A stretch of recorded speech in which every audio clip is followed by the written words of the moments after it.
Holy freaking cow, I love A Nightmare on Elm Street, and not just the original either. I love the sequels, the remake, the TV show.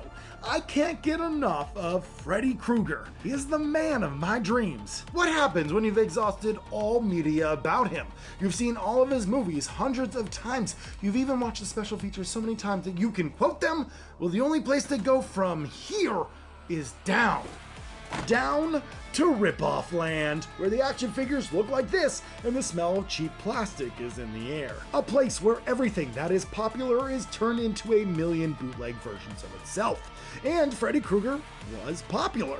There was a time where Freddy Krueger was king of the world. TV show, music, merchandising, costumes, toys, and even video games. If you were a Krueger fan, living in the 80s was a dream come true. The success of Freddy Krueger was felt across the world, and that's why I'm combing the planet to find the best Freddy Krueger ripoffs. Some of these movies rip off the plot, some rip off the dream elements, and some even rip off the lovable characteristics of Krueger himself. Heck, there are some films that rip off all three. You won't believe what some of these movies are trying to get away with. You can call these movies rip-offs, clones, maybe you can even say that they're inspired by A Nightmare on Elm Street, but one thing is for certain, they were trying to cash in on the success of the Dream Demon himself. This is the Fall of Freddy Krueger, rip-offs of A Nightmare on Elm Street. In the early 1990s, Freddy Krueger was still a pop culture icon, even if the box office sales didn't reflect that. Krueger Mania was still alive and well, even if they were trying to kill him off in the films. In 1991, New Line Cinema killed off Krueger for good in one of the most anticlimactic series finales, but it was from his death that a new Dream Demon was born. Coming out the same year as Freddy's Dead: The Final Nightmare, Dream Stalker stole the formula and tried to run with it. Being a cheap, shot-on-video, straight-to-video feature, it never had a chance to reach the same large audience as the Elm Street films. Listen, if New Line Cinema wasn't going to continue making money off this idea, why not capitalize and make it the way you want to make it? And as we'll do all month with these proclaimed Elm Street ripoffs, we'll dip our toes into the surface level similarities before we dive into the plot and really break down those differences. And of course, we'll end with a rating to determine if Dream Stalker really is a Nightmare on Elm Street ripoff. A man is brutally killed in a fiery accident. He haunts the dreams of our lead girl, and his face is burned and scarred from his death. In these dreams, he kills her friends, and when she wakes up, her friends are dead in real life. This burned dream demon says silly one-liners as well. It's dangerous to play with sticks. What the? From the burned killer to the nightmares impacting real life, yeah, it's safe to say that Dream Stalker is a ripoff of A Nightmare on Elm Street, but first let's dive into the plot to see if there's any spark of originality here. Supermodel Brittany and her motorbike riding boyfriend Ricky are the cutest couple. They love each other so much and they share in so many tender moments. Ricky gives Britt a creepy clown musical box and makes her promise that they'll be together forever. Well, while on a work trip, Britt gets the news that Ricky is dead. He died in a fiery crash while racing his motorbike, and as you can imagine, this completely destroys her. 3 years pass after that terrible accident, and Britt begins to see Ricky's doctor and discovers that she has kinetic abilities. While dreaming, she can manipulate things in the real world. Ricky's doctor tells her that she needs to move on with her life and to move on from Ricky. Well, this makes Ricky pretty angry, and he comes back from the dead in Britt's dreams, and he starts killing from beyond the grave. As Brittany tries to get over Ricky, she goes to a camping site to stay in a cabin where she meets longtime friend Sage and new love interest Greg. When she dreams, Ricky uses her kinetic powers to kill the ones that get close to her, including some creepy guys who tried to rape her. She's terrified of these dreams, and it goes beyond that too, because whenever the music box is playing, Ricky can also take form in the physical world and kill. Ricky isn't the sweet man that Brittany fell in love with. He's mad that she's trying to move on with her life, so instead of trying to win back her love, he tries to force his way back into her life. So yeah, Dreamstalker does differ a tad from A Nightmare on Elm Street by focusing on a love connection, but my goodness, it doesn't stray far. Before getting into the bad, let's focus on the good. Dreamstalker is cheap, but I never want to knock a film for that. Sometimes you can't secure money, and it's great that you're still able to make a film without the help of Hollywood funds. The money for Dreamstalker clearly went into its effects. Ricky looks phenomenal for this type of straight-to-video movie. I love the motocross look with the gnarly burns on one side of his face. The little eyeball is the icing on top, and they don't use the makeup sparingly. They don't hide him until the end. He's all over the movie, and I love it. The gore effects are pretty decent and gnarly. There is some awkward TNA as well if you're into that. The lovemaking scenes here are just a little too weird for me. The film is shot well considering the budget. Scenes are lit well even at night. Fog can be a bit much, but I personally think it adds to the atmosphere. There's also a stunt in here that is really impressive for this kind of movie. The stunt guy was working on his resume, so he did the stunt for free. He jumped from the second-story balcony and partially missed the small mattress that he had set out. He ended up bouncing off the ground and he broke his leg in 3 places. The first thing the stuntman said right after was, "Did you get the shot?" He didn't care about his broken leg, and that is dedication. And now, on to the bad. Apparently the sound mix was lost, so dialogue sounds muted at times.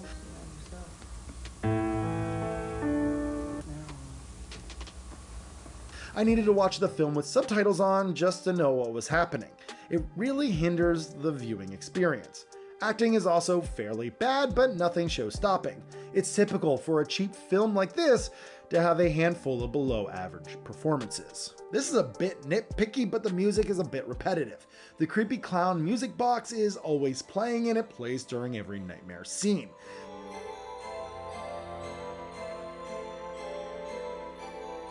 The movie is also just confusing. All in all, yeah, Dreamstalker isn't original, but I loved my time with it. It's a bad movie for sure, but the movie never takes itself too seriously. It's dumb fun, and it's pretty good considering how cheaply it was made. It takes a well-known idea and it owns up to it. It doesn't reinvent anything, but that's okay. It's a pretty easy watch, but I realize that shot-on-video horror films aren't for everyone.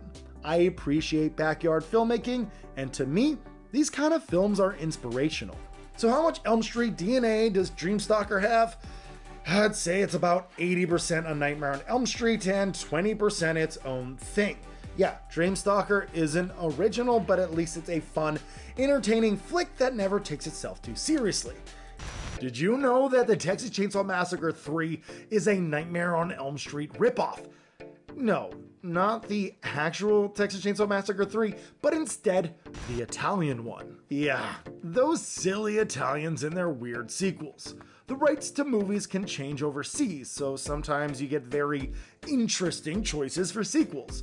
A lot of the times when movies were being made in Italy, the film producers were afraid that the movie wouldn't sell well, so they'd slap the name of a successful series on top of it, and voila, you get an unofficial sequel. And it doesn't matter that the film has nothing to do with the previous entries in the series, and that's exactly the case with 1990's Night Killer, or Non e prete quelle porte 3, which is Italian for the Texas Chainsaw Massacre series. It's strange, because Night Killer has more to do with Freddy Krueger than it does with Leatherface, but calling this an Elm Street ripoff is a big accusation. So, like we'll do all month, we'll dip our toes into the surface level similarities before we dive into the plot and really break down those differences. And of course, we'll end with a rating that will determine if Night Killer really is an Elm Street ripoff. Night Killer has a seemingly burned-faced man stalking women and killing them. He's a wisecracking madman. He has a glove that he puts on with long finger knives on the end of each finger. He slices people with said finger knives, and he can even stick the nail blades deep into his victims.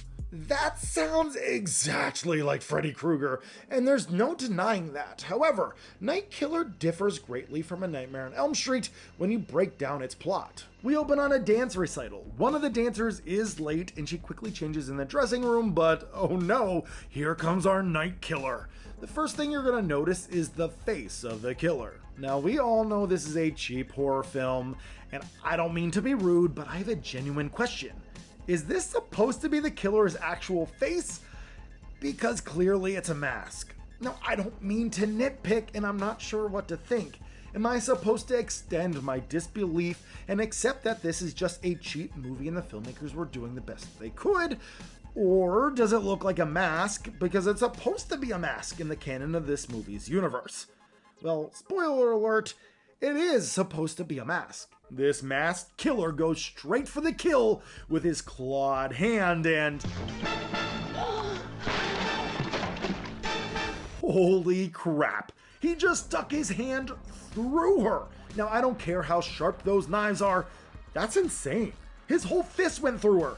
Now, there is no supernatural element to this movie, so that killer must be jacked. He displays his muscles once again in front of the whole dance recital by killing the teacher.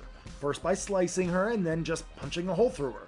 She falls from the balcony and of course, no one sees the killer. Totally sus. The film follows Melanie Beck, who is a loving mother. She drops off her kid with a family friend and then gets an obscene phone call from her ex-husband. We only see the back of him and the conversation escalates quickly. Clarissa has gone to the country with Annie. Listen! I don't have anything to say to you except don't call me anymore! Melanie. Melanie. Melanie! This dialogue is very stinted and it feels awkward, but what else do you expect from the director of Troll 2? Yep, months before making the best, worst movie of all time, director Claudio Fragasso made this gem. Oh my God! Well, Melanie gets another obscene phone call, but this time it's a bit more graphic and threatening. She calls the cops, but her efforts are in vain as the masked killer is already in her house.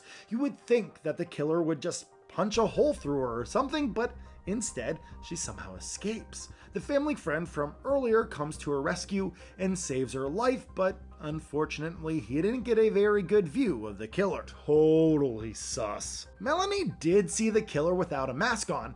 However, she now has amnesia and can't remember anything. She can't even remember her own daughter. She tries escaping mentally by fleeing in a car, but some drunk loser tries hitting on her. She pulls into a building and hides in the woman's bathroom. He follows her in, just to get held up at gunpoint. She tells him to strip, and then he strips down to his Speedo. What am I watching? He discards his clothes in the toilet, and she runs off. Of course, he chases after her. Hey, bud, what happened to your clothes? I got molested in the little boy's room. He chases her to a beach where she's taken a lot of pills to try to kill herself. He then makes her drink all the seawater to try to throw up all those drugs. What in the hell do you think you're doing? Committing suicide. Well, you gotta drink seawater if you're gonna throw up all that shit you've been taking. What am I watching? He then kidnaps her, and when she eventually comes to, she tries to kill herself with the gun. The guy just eats fried chicken in her face and makes some weird remarks. Why you shoot yourself? Try to. I'm gonna eat. Nothing does it to me like fried chicken. What the heck am I even watching? We get weird Stockholm Syndrome scenes between the drunk and Melanie, interlaced with scenes of the killer killing off different ladies. There are some major twists and turns, and the whole thing feels like an in-depth story told from the drunkest person on earth. Some of it is completely coherent, while other bits don't necessarily line up. It reminds me of that one kid trying to explain his dream. He stumbles the whole way through, but he's so proud of his answer. You want him to do you so much you could do anything? It makes sense from the director of Troll 2. I won't spoil the ending, but wow, this film is bonkers. It's all over the place. It tries to be this really intense thriller, but again, it's not always cohesive. It doesn't make much sense, but that's the joy of it. There are many things to like about this movie. There's plenty of TNA, gore, and WTF moments. The film looks good. The acting is so bad, it is good. Dialogue doesn't make much sense, but it's quirky, it's hokey, it works. The film tries to be good. It feels like the writer-director Claudio Fraggesco really tried to make a tense thriller, but the final product doesn't live up to its own hype. It's endearing in that way, and it's entertaining, just like an Ed Wood film. There's obviously a lot that people could end up hating about it. Let's be honest here, Night Killer is an objectively bad movie, and for all the reasons that I love it, people could end up hating it for it, and I would completely understand. It's all about how you view these kind of so bad it's good movies. If you can find enjoyment in bad movies, then this flick might be worth your time. If you're someone who likes only good films, then maybe Night Killer isn't the movie for you. That's okay. Everyone has opinions, and someone's favorite movie could be hated by millions, and someone's least favorite movie could be loved by millions. Beauty really is in the eye of the beholder, and I love Night Killer. Now, it's not one that I go back to often, but I do have fond memories of its absurdity. But the real question is, does it rip off the Nightmare on Elm Street series? Outside of the obvious Freddy Krueger inspired influences, Night Killer has little to do with the burnt dream demon. I'd say that Night Killer is about 30% an Elm Street ripoff and 70% its own thing. Yeah, it stole Krueger's look, but the story is completely original.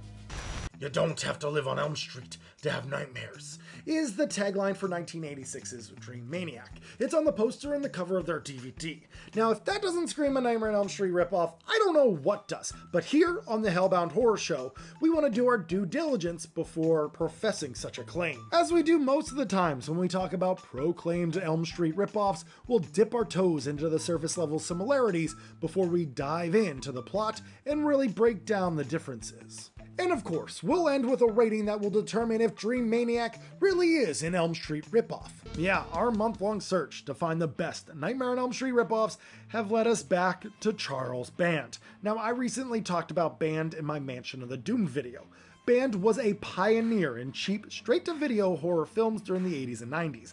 He created a few labels such as Empire Pictures, Moonbeam Entertainment, and Full Moon Features, and made some classic franchises such as Reanimator, Puppet Master, and Evil Bong, among many, many more. In 1986, Band produced this early David DeCoteau directed film. For those who don't know DeCoteau, consider yourself lucky. I kid, of course. DeCoteau was a bit of a pioneer himself, directing many low-budget films for Band. His early career started with adult films, but eventually transitioned into horror. He did go on to have a string of decent horror films in the late 80s that starred some scream queens like Linnea Quigley. One such film was Sorority Babes in the Slime Ball Bolorama, which I've already covered. Dreamaniac starts like a typical Elm Street ripoff, and that's with a dream. A bad dream. Adam, this naked dude, is having a nightmare. He walks into the bathroom and a naked girl sits in a bloodied bathtub. She gets up, they start awkwardly kissing, and then he starts screaming. He wakes up to a knock on the door from his girlfriend. He is staying in this new house so he can have alone time to write his metal music.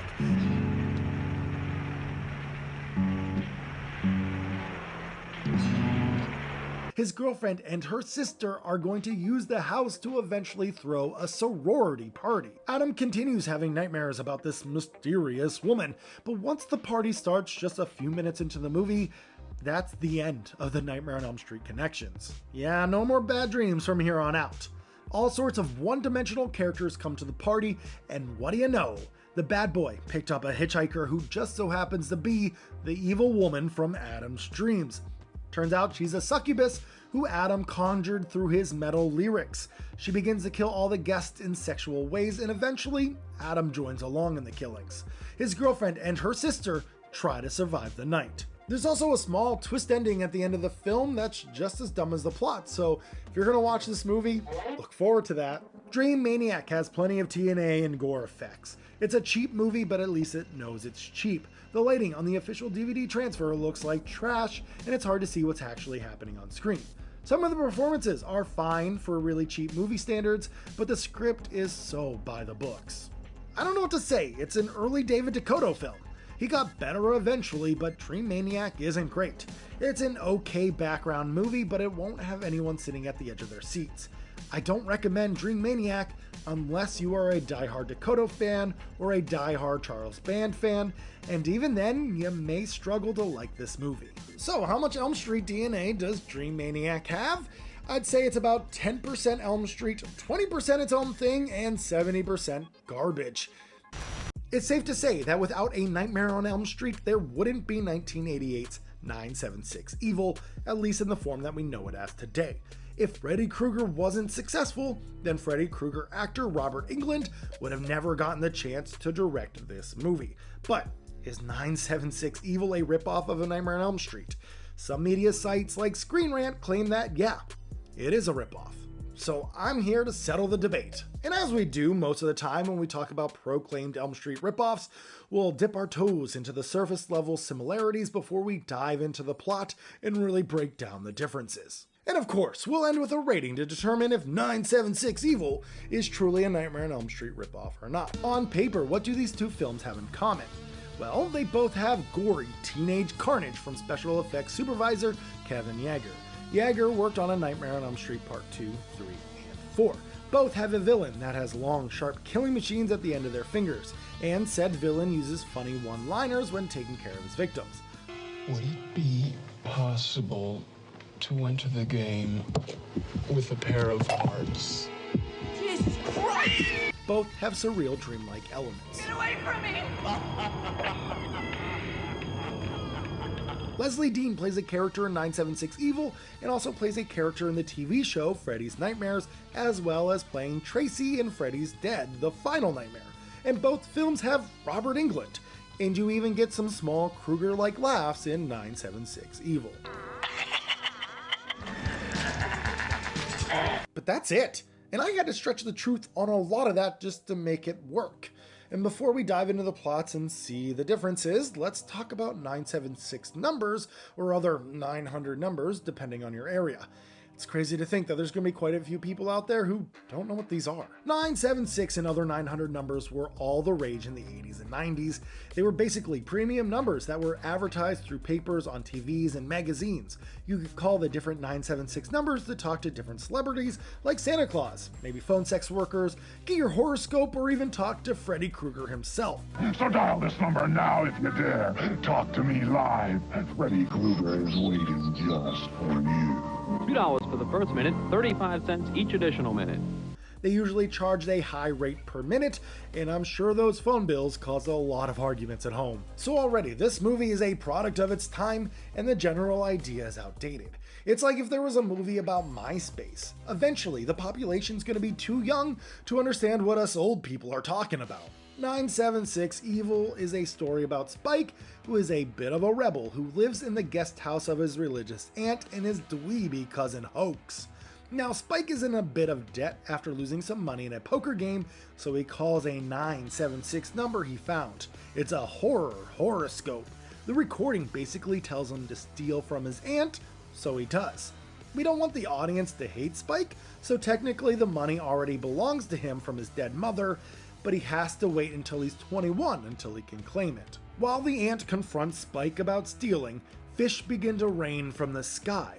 Apparently this is a warning from God that something bad is about to happen. The next day, a reporter from Modern Miracle magazines comes to get the story of the falling fish. This guy is about to be our detective character. He's going to kind of solve everything behind the scenes. It's a bit weird though for a reporter to do this, especially for a religious magazine. He claims that he's also a private investigator at one point in the story. Robert Englund says that he only lies about being a PI though, to get the scoop of his religious stories. It's a bit weird. Anyway, Spike continues to call the evil number but decides not to follow through with the evil deeds. Well, this leads for the evil force of the phone to want to kill him. Luckily, the reporter saves his life, because the reporter never sleeps and becomes a Deus Ex Machina kind of character who is always looking out after this kid from a stupid story about falling fish. Okay. Hoax, that dweeby cousin that we talked about earlier, also begins to call the evil number and things start going his way. He goes on an impromptu date with Spike's girlfriend, but bullies continue to harass him. He does a seance and begins to gradually change, and as he becomes more evil, he begins to get revenge on all the bullies who did him wrong. It is up to the reporter, the high school principal, and Spike to stop Hoax and to save the world from the awful evil of racking up the phone bill. 976 Evil tried to ride the coattails of Freddy Krueger and become its own successful franchise. It failed. There was a sequel, but it was direct-to-video, and even though the sequel has a cult following, it never caught on financially. So what's good about 976 Evil? The film is decently directed by first-time director Robert Englund.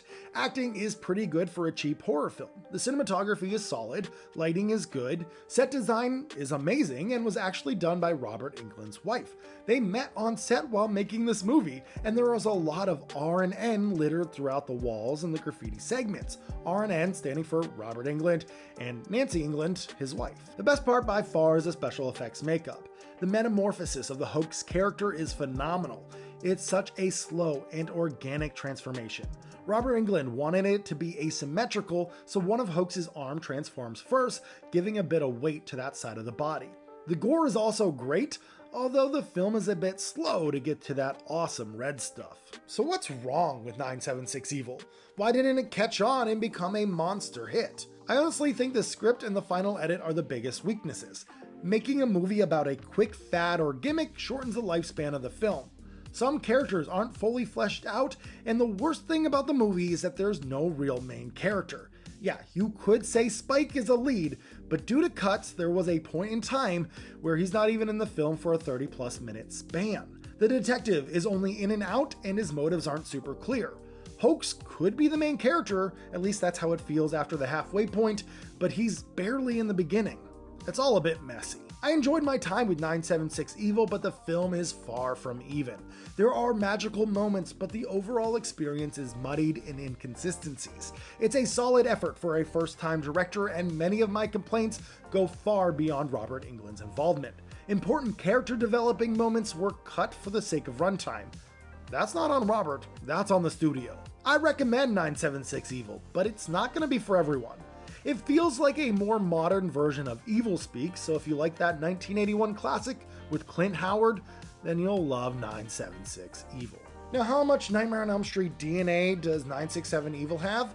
I'd say it's about 10% a Nightmare on Elm Street and 90% its own thing, so yeah, pretty different.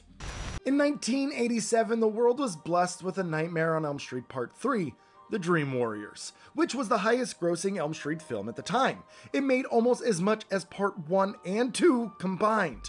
The massive success skyrocketed Freddy Krueger into being a zeitgeist of the late 80s and a pop culture phenomenon. I'm sure everyone knows the plot of Dream Warriors by now, but basically Freddy picks off teens in a mental hospital. It was only a matter of time before other horror films followed suit and tried to capture that success, and it didn't take long at all. Only a year later, in 1988, we got Bad Dreams. Now, Bad Dreams is blatant in some of its plagiarism, but there are some nifty differences that will intrigue most Krueger fans. And as we do most of the time when we talk about proclaimed Elm Street ripoffs, we'll dip our toes into the surface level similarities before we dive into the plot and really break down the differences. And of course, we'll end with a rating that will determine if Bad Dreams really is a Nightmare on Elm Street ripoff. It's clear that Bad Dreams does have some similar story beats to A Nightmare on Elm Street, especially the third installment. The majority of the film takes place in a mental institution where a likable doctor holds group therapy sessions and focuses on a troubled teen who is having nightmares. A troubled teen eventually befriends the others in her group therapy sessions, and in the nightmares that she has, a terribly burned man is killing her friends, and these friends die in real life. It is up to the doctor and the troubled teen to figure out how to stop the killings of the burned man. There are some smaller details too, like how most of the hospital staff doesn't believe the troubled teen or the doctor, and how the likable doctor eventually gets fired and has to help from the outside. Our lead is played by Jennifer Rubin, who played Taryn in A Nightmare on Elm Street Part 3.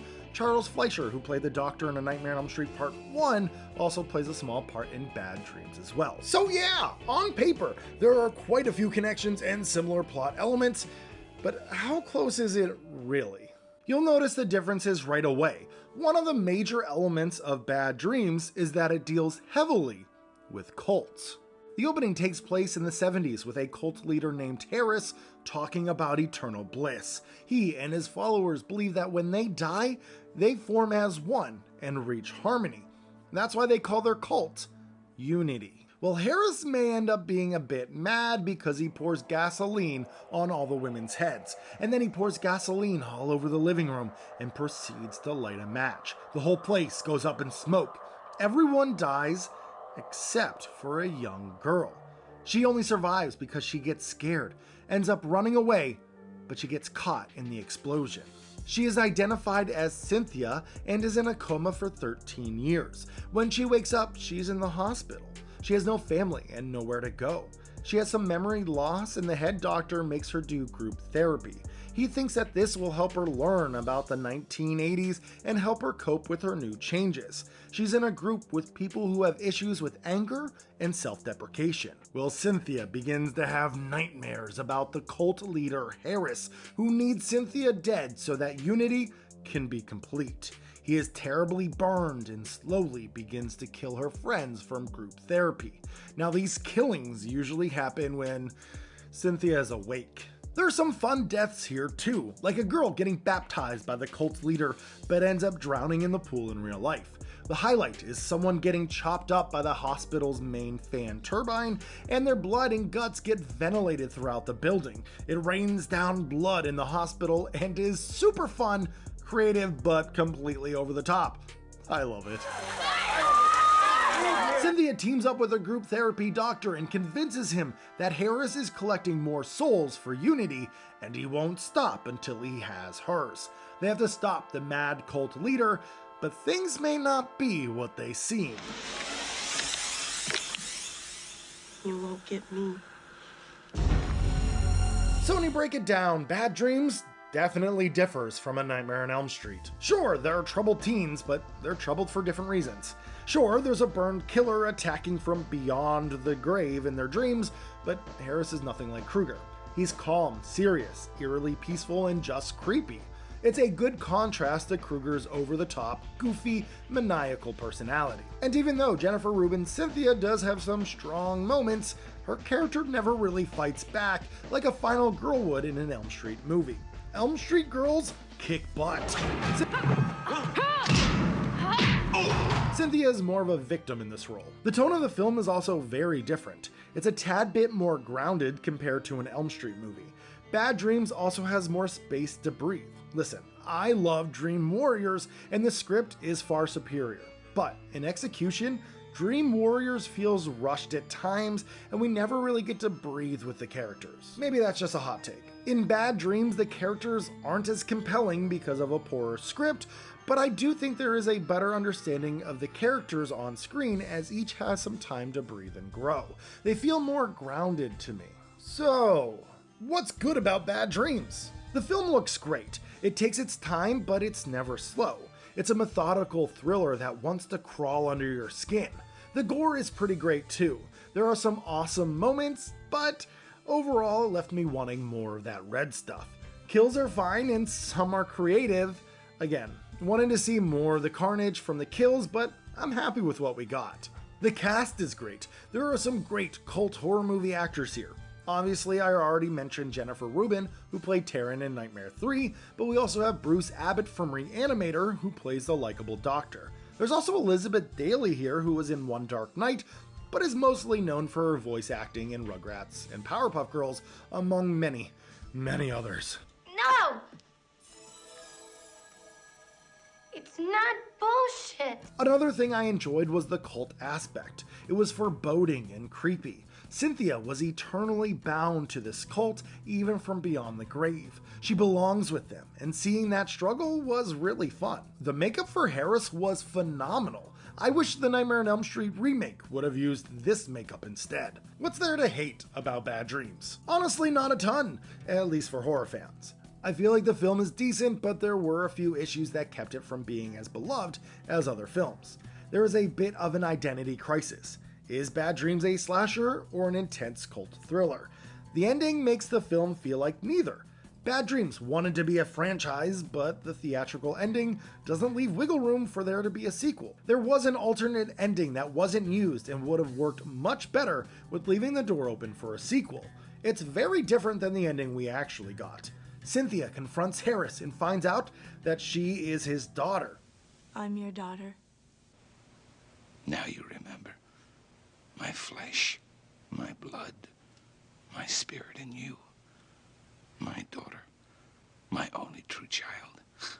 She cuts his throat, and because his followers are part of him in unity, their throats are slit too. It even ends with a small little jump scare. I'm not sure why they didn't go with this ending. I guess it does cheapen the film a bit, and it makes it more of a slasher film territory. But I like the bloody ending compared to what we got. Oh well. If you want to own the film on Blu-ray, there are two main options. You have the Shout Factory 2014 release that came with visiting hours. There is also an 88 film release in 2018. Both seem to be pretty different. Shout Factory has a combined interview with a few of the cast members, archival special effects, and behind the scenes, as well as the alternate ending. The 88 films release has more interviews and a different commentary. Both have their pros and cons, but I think I like the Shout release more for the alternate ending, and then you also get an extra movie with visiting hours. Bad Dreams is more than just a Nightmare on Elm Street ripoff. It's able to hold its own ground and is a good film despite it not being as good as its source material. Yes, there are similar beats, but despite that, Bad Dreams is a lot of fun and comes fully recommended. So beautiful. So how much Elm Street DNA does Bad Dreams have? I'd say it's probably about 50% Elm Street, 50% its own thing. It seems like late 1987 and all of 1988 were the prime years to rip off A Nightmare on Elm Street. There are so many films within this small span that try to ride the coattails of the Krueger films. Now I've already covered Bad Dreams and 976 Evil, but there's also Slumber Party Massacre 2, Prom Night 2, Don't Panic, and Slaughterhouse Rock. Now it makes sense that there was a flood of these clones being released because Krueger was on top of the world during these years. Dream Warriors came out in '87, which was the highest grossing Elm Street film by a wide margin. And then, just a year later, Nightmare 4: The Dream Master surpassed the box office success of Part 3 big time. The franchise was trending up and money was rolling in. It seemed like Freddy Krueger could do no wrong, and fans were hungry for the burned Dream Demon. Speaking of which, the UK film Dream Demon from 1988 is yet another example of taking the Elm Street formula and trying to cash in on it. But did Dream Demon plagiarize A Nightmare on Elm Street? Well, when we talk about these proclaimed Elm Street ripoffs, we must first dip our toes into the surface level similarities before we dive into the plot and really break down those differences. And of course, we'll end with a rating to determine if Dream Demon really is an Elm Street ripoff. Our lead girl is having dreams.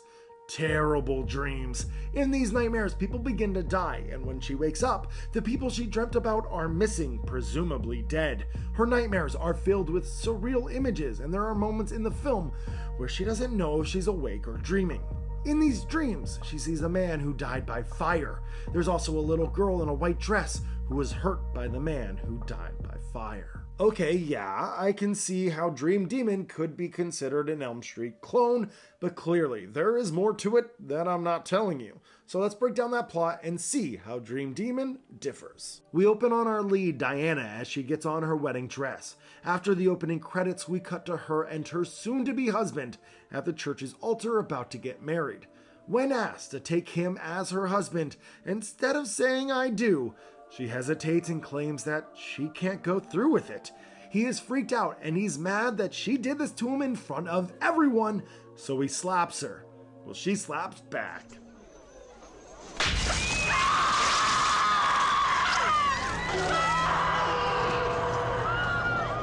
Well, yeah, that is one way to set the tone. Freaking awesome. Turns out that was just a dream. She's a few days away from her wedding and clearly she's a bit nervous about it. She moved into a new house, but her fiance doesn't stay with her just yet. She's marrying a famous man and she comes from a family of money. So as you can imagine, paparazzi are everywhere. The paparazzi pry into Diana's life and find out that she is a virgin and they begin to harass her. Luckily, Diana runs into Jenny. Jenny helps Diana with the paparazzi and they escape into Diana's new house. The two quickly become friends. Jenny is from America, although she was adopted. She believes she is from London and not just anywhere in London. She thinks that she lives in the very house that Diana lives in now. Well, Diana continues to have these awful dreams. One of these dreams, the paparazzi cameraman dies, and it turns out that he's missing the very next day.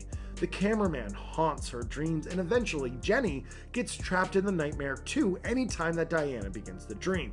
Jenny and Diana try to figure out what these dreams mean. Who is the burning man? Who is the child in white? What are these mazes? And why does the paparazzi continue haunting her even in her dreams? Dream Demon can be a bit all over the place and not all of the questions are resolved. It's a bit frustrating since Dream Demon is pretty freaking awesome most of the time. Cinematography is sharp, picture quality is stunning, performances are top notch, and some of the ideas are amazing. There are some praiseworthy special effects and gore too. One of my favorite things about this movie is how you never know if Diana is dreaming or not. It's something that early Nightmare on Elm Street films did really well, and Dream Demon excels at it. There are dreams within a dream, and things are rarely as they seem. The music is also great. It's airy at times with deep synthetic undertones, and it reminds me of Hellraiser's soundtrack.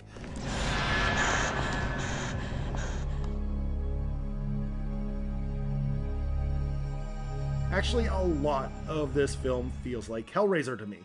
Maybe it's the UK setting, maybe it's just the time period. There's just some surreal, romanticized blood and violence, and I think Hellraiser and Dream Demon both share in that tone. Dream Demon isn't perfect though, and even though the good definitely outweighs the bad, there are some serious issues here. Some major plot elements aren't resolved and the climax doesn't make a ton of sense. In fact, a lot of the movie doesn't make sense. I guess you could chalk it up to dream logic, but I think it's lazy writing. There are so many fun and creative ideas, but it's just missing a sensible and grounded backbone that connects it all together. Maybe the script went through one too many rewrites. Some elements just feel removed and barely remain in the final picture as shells of its former self. It's crazy to think that the original film elements were considered lost for decades.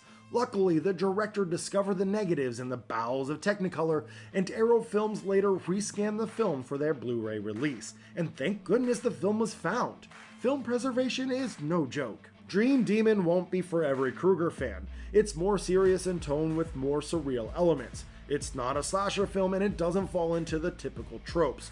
It's tonally very different from A Nightmare on Elm Street, and it strives to do its own thing. Yes, some elements are copied, but how they are presented couldn't be more different.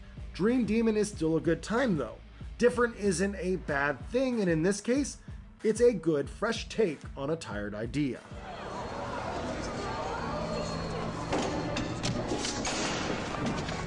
So how much Elm Street DNA does Dream Demon have? I'd say it's about 30% Elm Street and 70% its own thing. If you squint really hard, yeah, you might see some of the parallels, but these are two completely different movies that are both worth your time. If you know nothing about Slumber Party Massacre 2, just take a look at this. Yeah, that's all you need to know. A guy in all leather rocking a sick guitar with a killer drill at the end of it. You know it's gonna be a great time, just don't take it too seriously. This movie is pure insanity, and I love it. And I'm not the only one. My good friend and fellow horror enthusiast, Steve from Retro Analog Entertainment, also grew up with and adores this movie. That's right, Seth. This one is a childhood favorite of mine, and I have fond memories of snatching it up at the local video store on a Friday night, along with the first one. I can think of no greater way to spend a Friday night than pizza and a Slumber Party Massacre marathon. I'm honored to delve into this 80s cheese fest with you, because let's face it, If there was ever a movie that warranted a deep dive, it's Slumber Party Massacre 2. I completely agree, and I'm so glad to have you on board, Steve. Now, there's no doubt that Slumber Party Massacre 2 borrows heavily from the Nightmare on Elm Street franchise, but is it a ripoff? Steve and I will dip our toes into the surface level similarities before we dive into the plot and really break down those differences. And of course, we'll end with a rating that will determine if Slumber Party Massacre 2 really is an Elm Street ripoff. A young teen girl is having nightmares of a mysterious male killer, and these nightmares are a huge focal point to the story. Her friends, of course, don't believe her. One of the film's antagonists is named Krueger. She pulls the dream killer out from one of her dreams and brings him into reality. He begins to kill off all of her friends. The killer has one-liners that he uses throughout.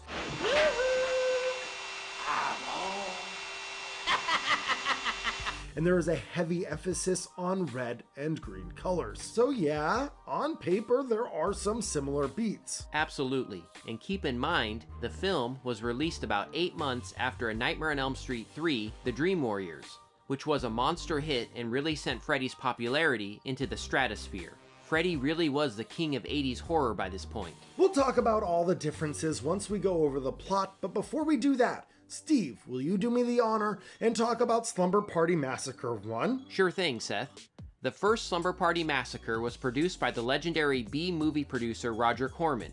Released in 1982, the film followed the slasher movie formula set about by the original Halloween. But it was different from most early 80s slashers at the time in that it was written, produced, and directed by women.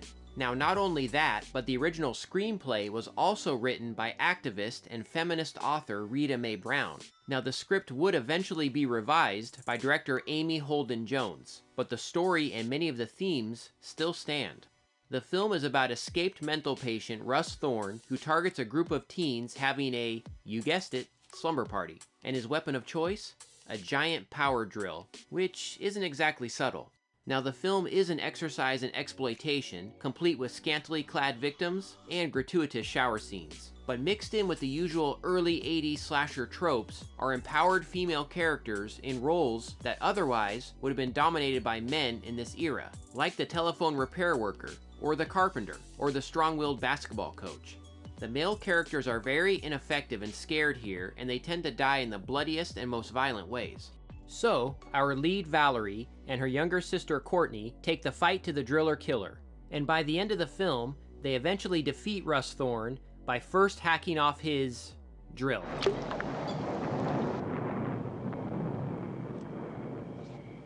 Slumber Party Massacre 2 actually does a fairly good job of connecting back to the first film. The sister tandem of Victoria and Courtney from the first movie come back in the sequel, but this time it's the younger sister Courtney who is our lead. Victoria is still important but has little screen time. After the tragic events of the first movie, Victoria is locked away in a mental institution. Courtney has been having terrible nightmares about her sister and other bloody events. The film mostly follows Courtney and her female friends who are in a band together. One of the bandmates' father just got a new condo a few hours away, so they want to spend the weekend there to rehearse. It'll be a fun slumber party weekend. What could go wrong? The boyfriends eventually come down and spend time with the girls. Courtney's nightmares are slowly starting to drip into reality. Even when she's awake, weird things begin to happen. But it seems like it's mostly in her head. Courtney's nightmares and visions worsen as she's attacked by, among other things, a raw chicken. And my favorite, watches as half of her friend's face turns into a giant zit and explodes. All the while, she's stalked in her dreams by a demented rocker decked out in leather and steel-toed boots. Hey, doesn't he look kinda like a young John Travolta? Now, as Seth mentioned earlier, the rocker's weapon of choice is a guitar with a giant drill attached to it. Pretty unique. So the driller killer eventually makes his way out of Courtney's dreams and into reality. Sound familiar? He goes after the teenagers with his giant guitar drill and still has time for a few song and dance numbers in between killings. Will anyone survive this slumber party massacre? I freaking love this movie. It's just so fun. It's a perfect party movie for horror fans. It's got good jams, good lighting, solid cinematography, great blood, fun performances, surreal yet goofy atmosphere, and it's just so easy to watch. Sure, you can tell that the film wasn't made with a lot of money, but this being a Roger Corman production, the small budget was stretched really well. Slumber Party Massacre 2 hits well above its weight. It's pure insanity and it's absurd. Another positive is that, just like the first film, the sequel was also written and directed entirely by a woman. The whole series is, in fact, and that is pretty dope. The killer is out of this world. What a great idea. Yeah, he's a stereotypical rock and roller, but he absolutely owns that part. It's a super memorable performance, and so is his weapon of choice. The killer driller guitar. It has to be one of the best underrated slasher weapons of all time. I also love this movie. It's pure 80s cheese from start to finish, and like Seth mentioned, it's got a rockin' soundtrack. I wanna be your Tokyo convertible. I wanna have fun with you. I just love going through the motions. I just love going through the motions. The songs that Courtney and her friends sing throughout the film were actually performed by the band Wednesday Week, and the tunes are catchy as hell. And I didn't actually recently spend $35 on their CD or anything.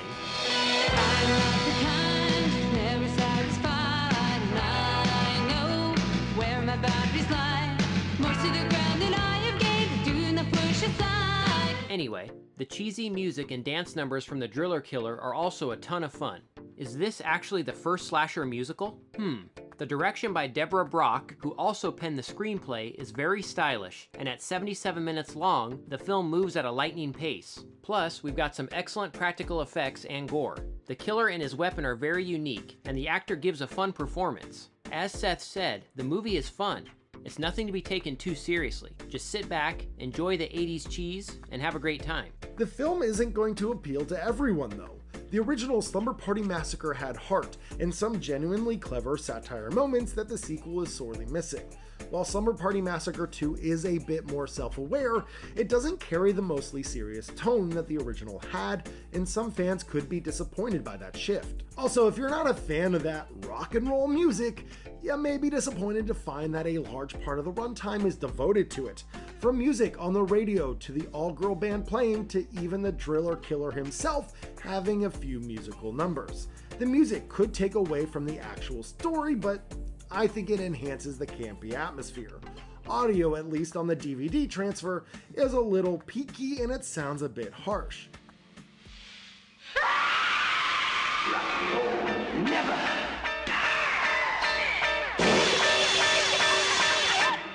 It's clearly not a great motion picture, but it's such a fun, cheesy movie. I had mentioned before this almost being like a slasher musical, and that right there is going to turn some people off.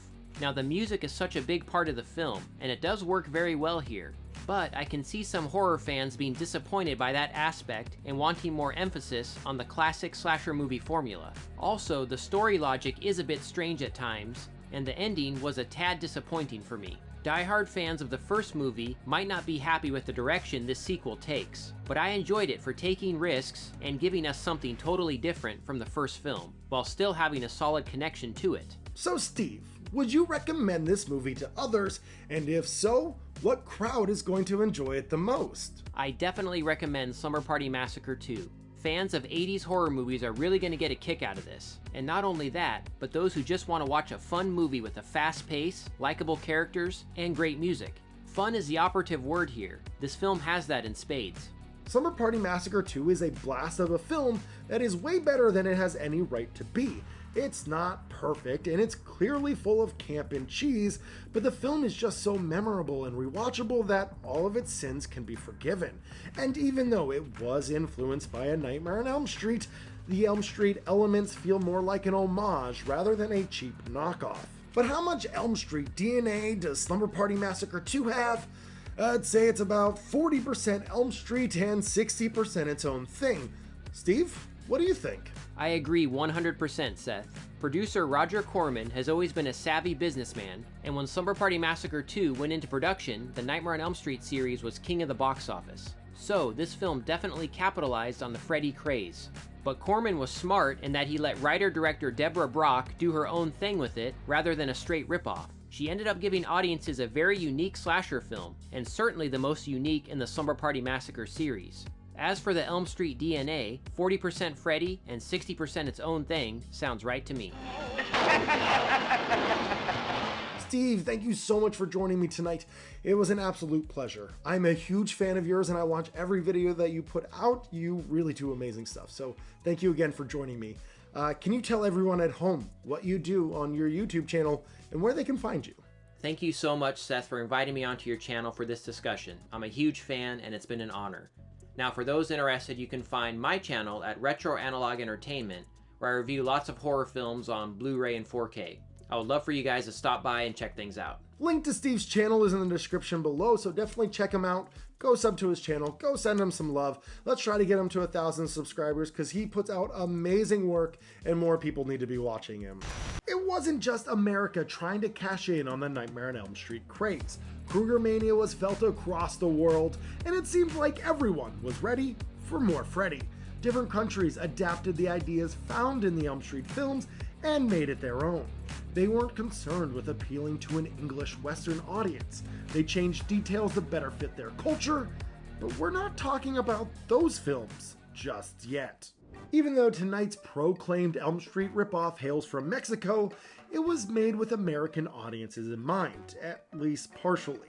Don't Panic was written and directed by Ruben Galindo Jr., who is a cult Mexican director who is finally starting to get the much needed appreciation here in the States through his Vinegar Syndrome releases. Don't Panic is often listed as a tribute to the Nightmare on Elm Street franchise, but how much does it actually have in common with the Freddy Krueger films?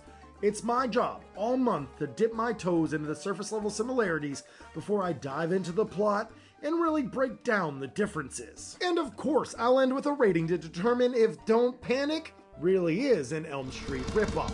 Don't Panic takes influence from the first few installments of the Elm Street franchise. We follow a male character just like in part 2. Our lead's parents are divorced and the mother of our main character is an alcoholic.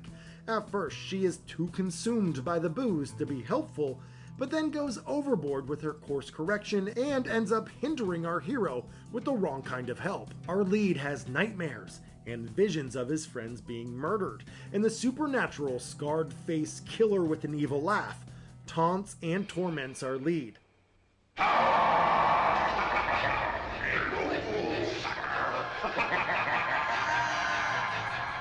It is through the power of love that the evil is stopped. Screaming Mad George, who helped with the special effects on A Nightmare on Elm Street Part 4, The Dream Master, was also supervisor for special effects in Don't Panic. Now, the biggest parallel to the Elm Street films may be the tagline of Don't Panic. Forget Freddy and Jason. Virgil's the newest nightmare in town. Yeah, if you call out Freddy by name and reference nightmares, people will automatically compare the two. Like always, there are connections, but in this case, it's hard to tell if it's a tribute, plagiarism, or just a coincidence. Well, let's jump into the plot and find out. Michael is celebrating his 17th birthday with a raging party. Everyone goes home and his drunk mother is glad to finally get some peace and quiet. Michael, though, hears some strange noise and cue the jump scare.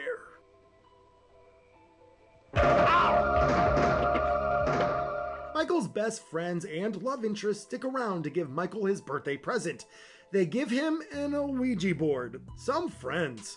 Much to Michael's chagrin, they end up playing with the evil board. They try to summon Virgil to talk to them, but they can't get a hold of him. Or at least, they don't think they got a hold of him. You see, Virgil is the devil, and he tends to be one sneaky dude. Michael starts to have visions from the killer's point of view. His eyes glaze over and become red during these visions, and all he can see is what the killer sees. The killer murders his friends, and Michael is forced to watch and witness these events. Michael gets premonitions through these different visions about which friend is next. It is up to Michael to warn and save his friends from the evil Virgil. Don't Panic is a blast of a film, The story is pretty by the books, but it's fast-paced enough to keep the audience engaged. The gore and blood is fantastic. Special effects were supervised by Screaming Mad George. He's known for a lot of work, but most importantly, he's known for Society. Acting is fine for a super low-budget film. The film is rather lighthearted and not the most serious. You might find yourself laughing at some unintentionally funny moments. The director is aware of this, and he totally welcomes it. I normally don't talk about wardrobe, but I would kick myself if I ended this review without talking about Michael's PJs. They have gained some cult status over the years, but it's just so wild to see an adult male wear something like this. The actor of Michael actually picked out these PJs. He wanted Michael to be a little kid at heart and have to overcome this insurmountable evil. He had to grow in the process. The script, though, doesn't really play towards that notion at all, so the idea kind of falls flat. Virgil is a fun killer, but honestly, he's a bit bland compared to Krueger. Director and writer Ruben Galindo Jr. revisited the idea of a slasher icon in his next feature film, Grave Robbers, and it's done much better there.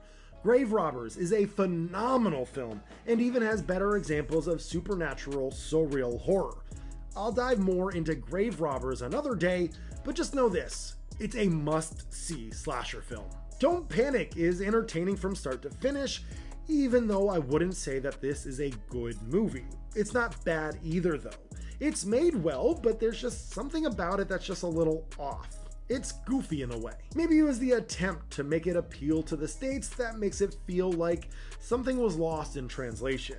There seems to be an identity crisis, but I think it kind of adds to the charm of the film. Some people hate foreign movies, and even though it was made with the US in mind, it doesn't feel like a fully American film. Don't Panic is a good time, but it's not a great representation of Ruben Galindo Jr.'s talent. His other films, Cemetery of Terror and Grave Robbers, better displays what this director is capable of. Sometimes you need to appeal to yourself and do what you know is best instead of trying to make something that you think other people will like. When you make something that's authentic to you, it usually tends to have better results.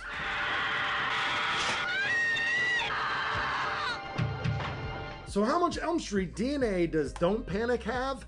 I'd say it's probably about 20% Elm Street and 80% its own thing. I don't know, maybe I've been watching too many blatant ripoffs, I just don't see a lot here. Similarities and coincidences? Sure, but I wouldn't say it's much more than that. This month we talked a lot about ripoffs, knockoffs, clones, and bootleg versions of Freddy Krueger. From Dream Stalker to Bad Dreams to Slumber Party Massacre 2, it seemed like every movie company in America wanted to cash in on that Krueger craze. But not every Nightmare on Elm Street ripoff was made with the average English-speaking Western audience in mind. In the late 80s and early 90s, these foreign films could steal or plagiarize elements from popular Western films with almost zero repercussions from the actual right holders. These clones and knockoffs were made strictly for their region and culture, and it was rare for them to have a life outside of that. Well, times have changed. We live in the day of the internet now, and even though these films are still mostly unknown to English-speaking audiences, if you know where to look, you can find them. Heck, most of them are found right here on YouTube. And these movies are where you get into the most blatant rip-off offenders. I'll briefly take a look at a few examples before I dive into the granddaddy of all Elm Street ripoffs. You don't want to miss it. Trust me, it'll blow your mind how similar this last movie is. Some foreign horror films still haven't gained traction in English-speaking countries, so finding subtitles to some of these movies has proven very difficult. Now, even though I can't understand what's being said in these movies, it doesn't mean that I can't clearly see that these are ripoffs. I'm going to take a look at a few of these movies. I won't go super in depth because I don't know what's actually being said. However, I do want to highlight them briefly and let you know they exist. If any of these movies get an easily accessible English release, I'll do a full-on review of them in the future, but for now, let's get into it. A few days ago, we talked about Don't Panic, a Mexican Nightmare on Elm Street ripoff. While Don't Panic was made for English-speaking territories in mind, this other Mexican ripoff was not. Trampas Infernal, also known as Hell's Trap from 1989, is yet another Mexican slasher film that was heavily inspired by Freddy Krueger and the Elm Street franchise. From what I gather from watching it, two rival friend groups see a newspaper about murder. From what I've seen in descriptions of this movie, the characters believe that a bear is murdering people in the woods. The two friend groups decide to hunt down the bear and try to kill it. Well, there might not actually be a killer bear in the woods after all, but instead, a killer masked madman picks off teens in the forest. This masked madman uses a very familiar glove, but with a slight twist.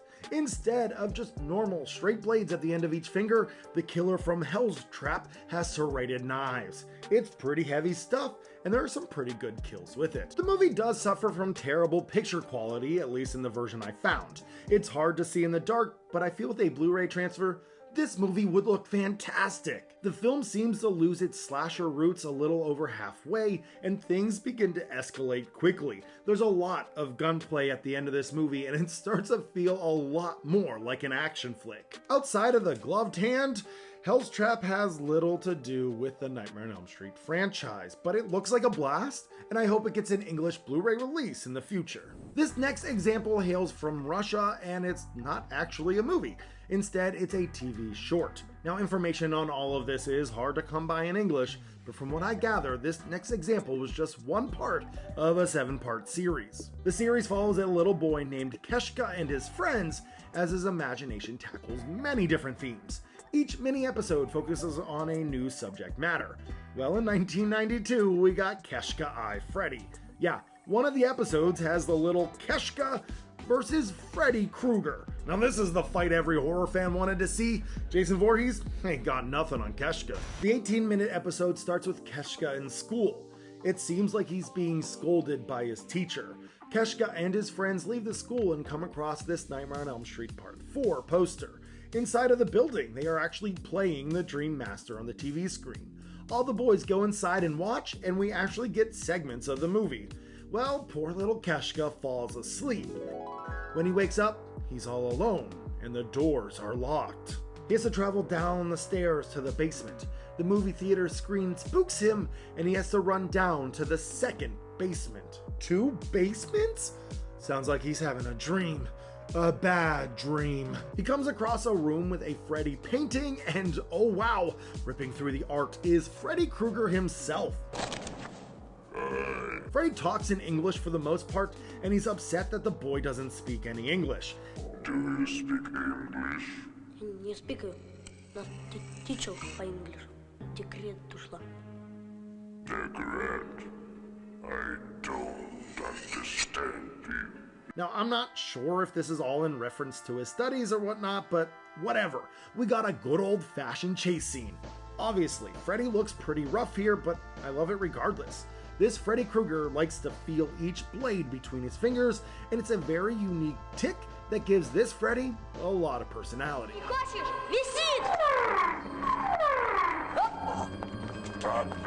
Well, Keshka outsmarts Freddy by singing some hymns and then tying Freddy up. Роботам всякие. Спокойно, спокойно. He cuts off the finger blades and then files them down. Keshka might be the smartest Elm Street survivor. Why didn't anybody else do this? Well, Keshka wakes up with Freddy's hat in his hands, wondering if it all was just a dream. Clearly, I don't understand this movie completely, but it was a pleasant surprise to hear Freddy speaking English. It's a bit goofy of a movie, but it's a really good time. It's only 18 minutes long, so check it out if it looks like your cup of tea.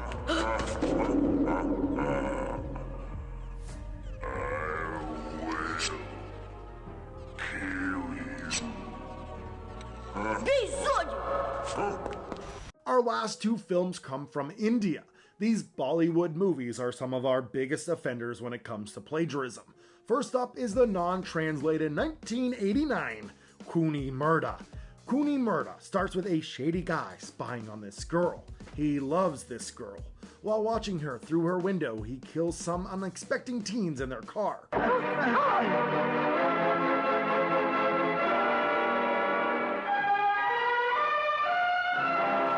He continues stalking our lead girl until he's finally captured by police. He goes to court and is found guilty. Well, he escapes from jail and goes after the girl.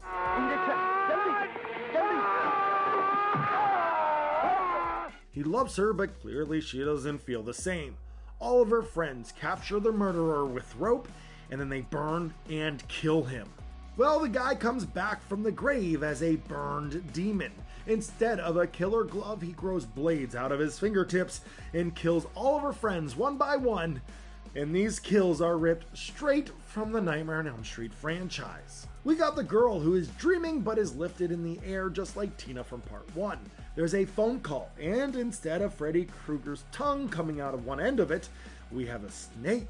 There's the famous bathtub scene here too. A moment where a girl is fighting the burned murderer on a bed, and she uses a pillow as a shield, which we got in part 1. There's also the bed sheets hanging a guy in a jail cell. There's the TV death in part 3 right here.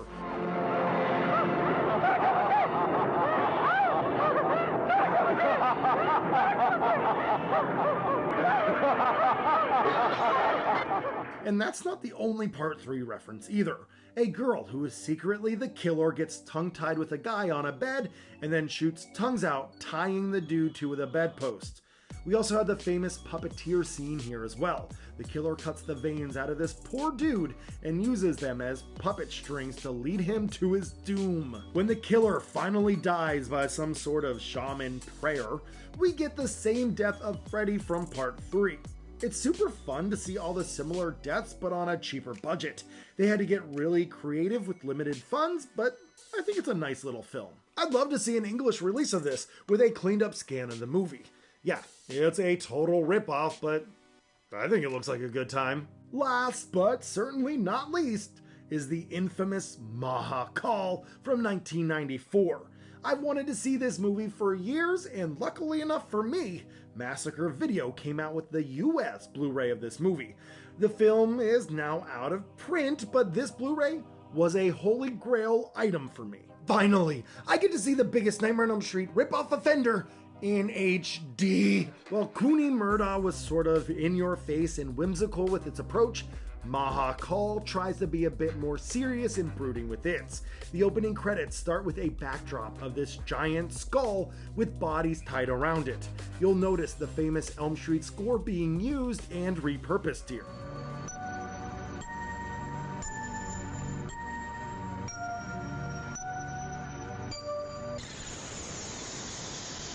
It's funny how much the soundtrack legitimizes this film in my head.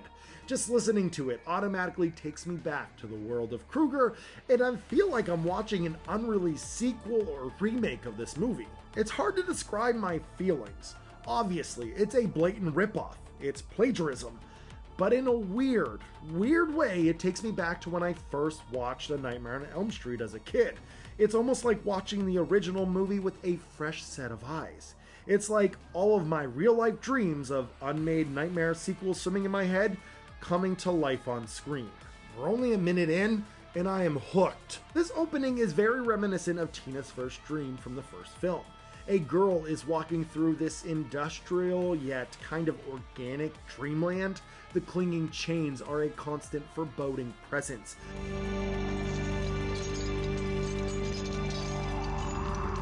Our Tina character runs into the Krueger-inspired villain with a burned face and gloved finger knives to boot. He chases her throughout the dream, playing with her every step of the way. She, of course, wakes up before he can actually kill her, and when she wakes up, she finds that her nightgown is ripped and there are cuts on her arms. We are then introduced to our Nancy character, her parents, and her love interest.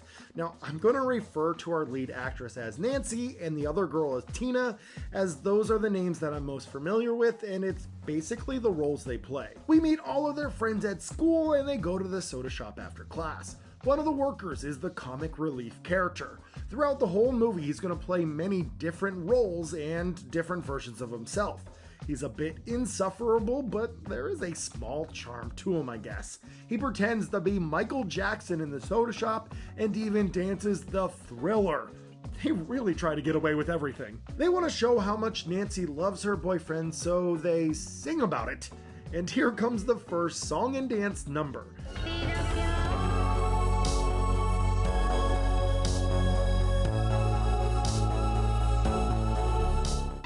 yeah. India is a different culture and they like to have musical numbers even in their horror films. Kuni Murda also had these song and dance routines. It's a real juxtaposition from what we are used to here in the States.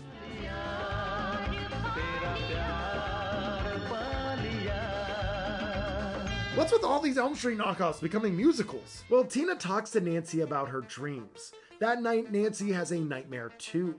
Her younger, dead sister comes into her room. Nancy chases after her to Mahakal's lair. When she finally reaches her, it turns out to be Mahakal himself. She runs away and wakes up in a panic. Since all the girls are having nightmares, all the friends decide to go on a little beach trip to get away. And here comes our second musical number. Well, when they try to go home, they realize that the car won't start, so they have to stay at a hotel overnight. We get small comic relief with the shopkeep and the clown being the same actor. Apparently, they are brothers, but from different fathers. This is a running gag throughout, and we'll meet a whole cast of characters that are related, but played by one actor. Tina has a dream that night, and ultimately meets her end. Tina's boyfriend is the prime suspect, but he runs away. Of course, Nancy's father is a police officer, and he uses her to get to Tina's boyfriend. The boyfriend goes to jail, but he claims that he didn't kill Tina.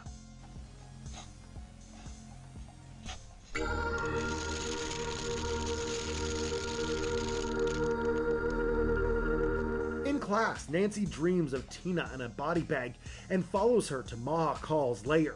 But she doesn't meet the Krueger character right away.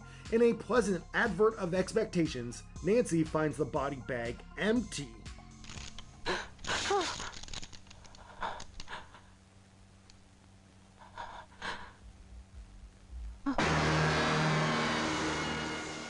With pale, dead eyes, Tina creepily calls for her. Anita.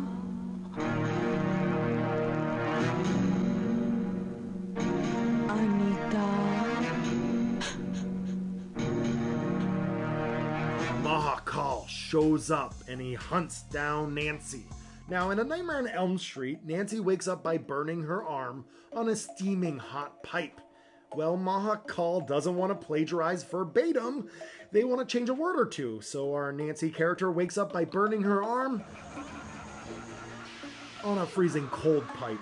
Perfect! They'll never know we copied them. In all seriousness, some changes do happen from here on out.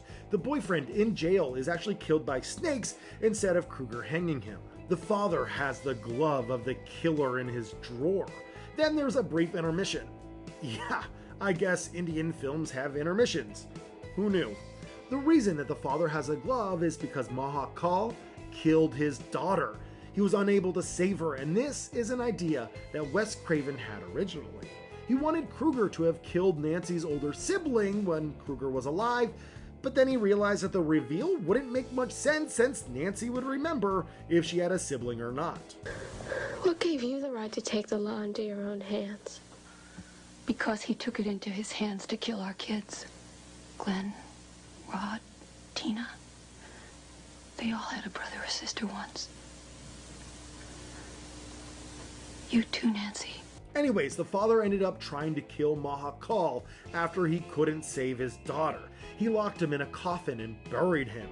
Nancy's boyfriend and father go to check on that coffin, and of course, it's empty now. At one point, Mahakal possesses our Nancy character. She goes to the boy who's been sexually harassing her all movie. She takes him home to seduce him, and BAM!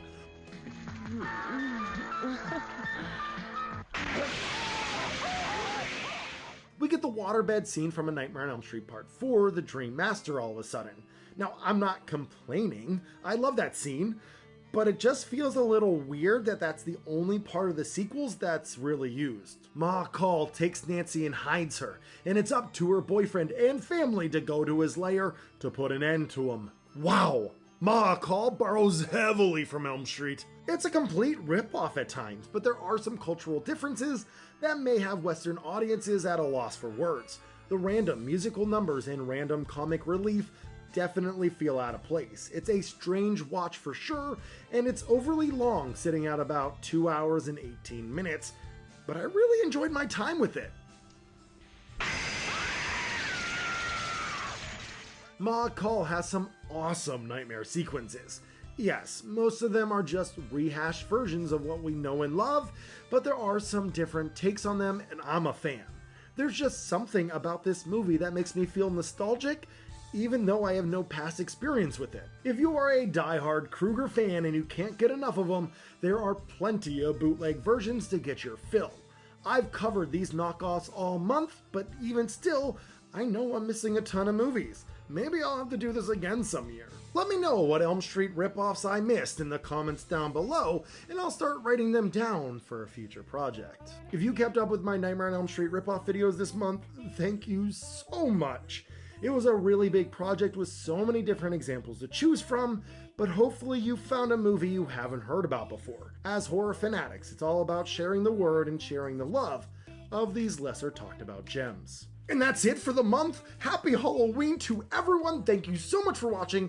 And of course, sweet dreams, everyone. The month is over. Thank goodness. It was a lot of work, but it was definitely a dream project for sure. So if you stuck around for all of these, thank you. Thank you so much from the bottom of my heart. Really means a lot that people are actually watching these. Really cool. Good night, everyone.